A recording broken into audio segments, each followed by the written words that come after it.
दुश्मन दंगे। तो जो हमारा टॉपिक है वो है भारतीय अर्थव्यवस्था, उस समय का वर्णन करना जब देश तुरंत आजाद हुआ। मैंने अभी का व्याख्या नहीं करना है।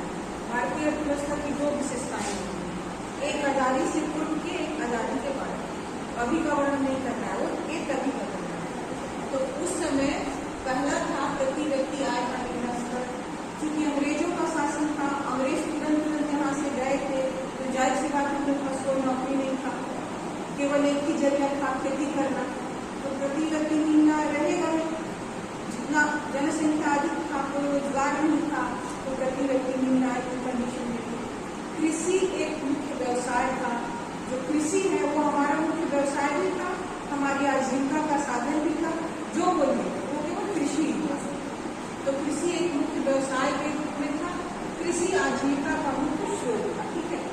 उत्पादकता का निम्न स्तर, चूंकि उत्पादन करने की प्रणाली परंपरागत थी। परंपरागत खेती मतलब समझते हैं, हल बैल से खेती करना, हाथ से, कुदाल से।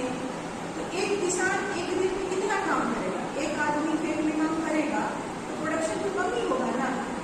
और कृषि पर इतना ना लोड था, मैंने घर में कमाने वाला कोई नहीं, खाने वाला 10 आदमी और एक ही जीविका का साधन है कृषि। तो उससे हम कुछ बेच पाएंगे कि खाएंगे? पहले खाएंगे ना, उसके बाद बेचने का काम करेंगे। तो उत्पादकता का निम्न स्तर था, प्रोडक्शन ही नहीं था।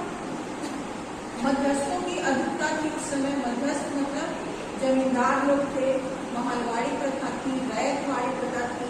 जमींदारी प्रथा तो आप समझ रहे होंगे, एक जमींदार होता था जिसके पास बहुत सारा खेत होता था, वो सबको बांट के रखता था, काम करना। आप मेरे यहाँ खेती कीजिए। उसमें क्या था कि कुछ हिस्सा ही केवल उस किसान को मिलता था जो खेती करता था, बाकी सब जमींदार को मिलता था। और ये सारी परंपराएं ना अंग्रेजों ने शुरू की और उनके जाने तक ये रही। जमींदारी प्रथा को बहुत बाद में खत्म हुई है।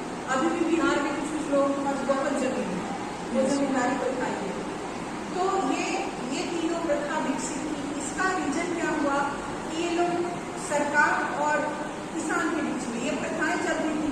अब ये जो जमींदार है वो जमीन दिया किसी को, ठीक है, वो उसका लगान दिया, उसको तो ब्रिटिश सरकार को भी देना था।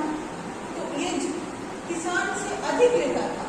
मान लीजिए 100% लिया तो ब्रिटिश सरकार को 50 दिया, बाकी अपने रख लिया।